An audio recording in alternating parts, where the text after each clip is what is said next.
കരുനാഗപ്പള്ളിയിലെ NDA സ്ഥാനാർത്ഥി VS Jithin ദേവാണ്. അദ്ദേഹം തെരഞ്ഞെടുപ്പ് പ്രചാരണ പ്രവർത്തനങ്ങൾ ഏറെ ദൂരം മുന്നോട്ട് പോയി കഴിഞ്ഞു. ഇപ്പം വികസന പ്രവർത്തനങ്ങൾ അല്ലെങ്കിൽ വികസന മുരടിപ്പുകൾ ചൂണ്ടിക്കാട്ടിക്കൊണ്ടാണ് VS ജിതിൻ ദേവ് ഇപ്പോൾ കരുനാഗപ്പള്ളിയിൽ വോട്ട് അഭ്യർത്ഥിക്കുന്നത്.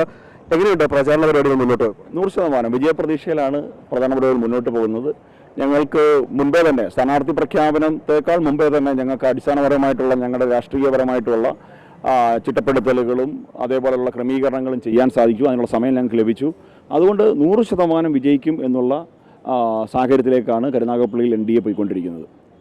കരുനാഗപ്പള്ളിയുടെ രാഷ്ട്രീയം നോക്കുകയാണെങ്കിൽ അവിടെ UDF സ്ഥാനാർത്ഥി വളരെ ഭൂരിപക്ഷത്തിൽ വിജയിച്ചൊരു മണ്ഡലം കൂടിയാണ്. അപ്പോൾ ആ മണ്ഡലം BJP ഒരു ഏറ്റെടുക്കുക അല്ലെങ്കിൽ BJP തിരിച്ചു പിടിക്കുക അല്ലെങ്കിൽ BJPക്ക് അവിടെ ഒരു ഭരണം പിടിച്ചെടുക്കാൻ പറ്റും എന്നൊരു ആത്മവിശ്വാസമുണ്ട്. തീർച്ചയായും ആ ഭൂരിപക്ഷത്തിൽ നിന്ന് കഴിഞ്ഞ ലോക്സഭാ തെരഞ്ഞെടുപ്പിലേക്ക് നാം വരുന്ന സമയത്ത് അദ്ദേഹത്തിന് കിട്ടിയ ഭൂരിപക്ഷം 6000-ൽ താഴെയായിട്ട് ചുരുങ്ങി കഴിഞ്ഞു.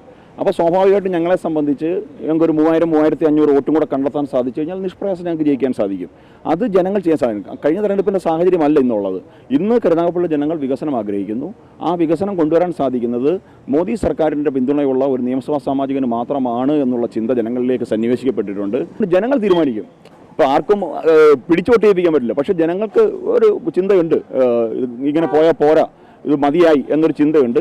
ആ ചിന്തയ്ക്ക് ബദലമായിട്ട് കഴിഞ്ഞ കാലങ്ങൾക്ക് വ്യത്യസ്തമായിട്ട് കേരളത്തിൻ്റെ രാഷ്ട്രീയ സാഹചര്യം ഒത്തിരി മാറിക്കഴിഞ്ഞു. പണ്ട് ഏതെങ്കിലും രാഷ്ട്രീയത്തിന് വോട്ട് ചെയ്യുന്ന ആൾക്കാരായിരുന്നു, കേഡർ വോട്ടർമാരായിരുന്നു. അതൊക്കെ മാറി. ഇന്ന് ജനങ്ങൾ ജീവൽ പ്രശ്നങ്ങൾക്കും അടിസ്ഥാന സൗകര്യ പ്രശ്നങ്ങൾക്കും വികസന പ്രശ്നങ്ങൾക്കും വോട്ട് ചെയ്യാൻ തയ്യാറാണ്. താങ്കളെ പോലെ പാർട്ടിയിൽ കൊച്ചുനാൾ മുതൽ പ്രവർത്തിച്ചു വന്ന് ഇപ്പോൾ നിൽക്കുന്നവർ, അപ്പോൾ അത് പാർട്ടി ഏൽപ്പിച്ച വലിയൊരു ഉത്തരവാദിത്തമായി കരുതുന്നില്ലേ? 100% ഞാൻ അതിനോട് ആത്മാർത്ഥം പുലർത്തുന്നു.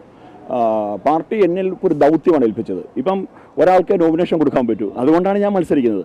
എന്നേക്കാൾ മികച്ച ധാരാളം ആൾക്കാർ അവിടെ ഞങ്ങൾക്കുണ്ട്. ഇന്നാൾ മത്സരിക്കട്ടെ എന്ന് കൂട്ടായ ഒരു തീരുമാനമുണ്ടായി. ഐക്യകണ്ഠേന പ്രഖ്യാപിക്കപ്പെട്ട ഒരു പേരാണ് എൻ്റെത്. വ്യക്തിപരമായി കിട്ടുന്ന വോട്ടുകൾക്ക് അപ്പുറത്ത് എൻ്റെ പ്രസ്ഥാനത്തിനാണ് ഞങ്ങൾ അവിടെ വോട്ട് ചോദിക്കുന്നത്. കാരണം ജനങ്ങൾ ആഗ്രഹിക്കുന്നു BJP വരണം എന്നുള്ളത്.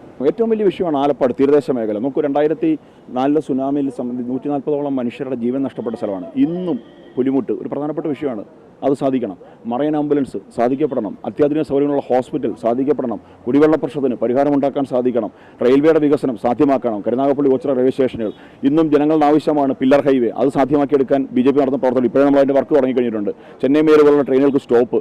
ഏറ്റവും കൂടുതൽ ക്യാൻസർ പേഷ്യൻ്റുള്ള സ്ഥലമാണ് കരുനാഗപ്പള്ളി. ഓങ്കോളജി റിസർച്ച് ലാബുകൾ കരുനാഗപ്പള്ളിക്ക് നമുക്ക് കൊണ്ടുവരാൻ സാധിക്കണം. അടിസ്ഥാന സൗകര്യ വികസനം നമുക്ക് സാധ്യമാക്കാൻ സാധിക്കണം. ഇങ്ങനെ ഞങ്ങൾക്ക് ജനങ്ങൾക്ക് മുമ്പിൽ വെക്കാനുള്ളത് വികസനം മാത്രമാണ്. ജനങ്ങൾ അവർക്ക് വേണ്ടി വോട്ട് ചെയ്യാൻ തയ്യാറാകണം. അവരുടെ ഭാവി തലമുറയ്ക്ക് വേണ്ടി വോട്ട് ചെയ്യണം. വികസിത കരുനാഗപ്പള്ളിക്ക് വോട്ട് ചെയ്യണം. അപ്പോൾ വികസന കാഴ്ചപ്പാടിലൂടെ മുന്നോട്ട് വോട്ട് ചോദിക്കാനായി ഇറങ്ങുമ്പോൾ തങ്ങൾക്കൊപ്പം കരുനാഗപ്പള്ളി ഉണ്ടാകുമെന്നൊരു പ്രതീക്ഷയാണ് പാർട്ടിക്കുമുള്ളത്. പ്രദീപ് വാളത്തുങ്കലിനൊപ്പം സുധീഷ്, അമൃത ന്യൂസ്, കൊല്ലം.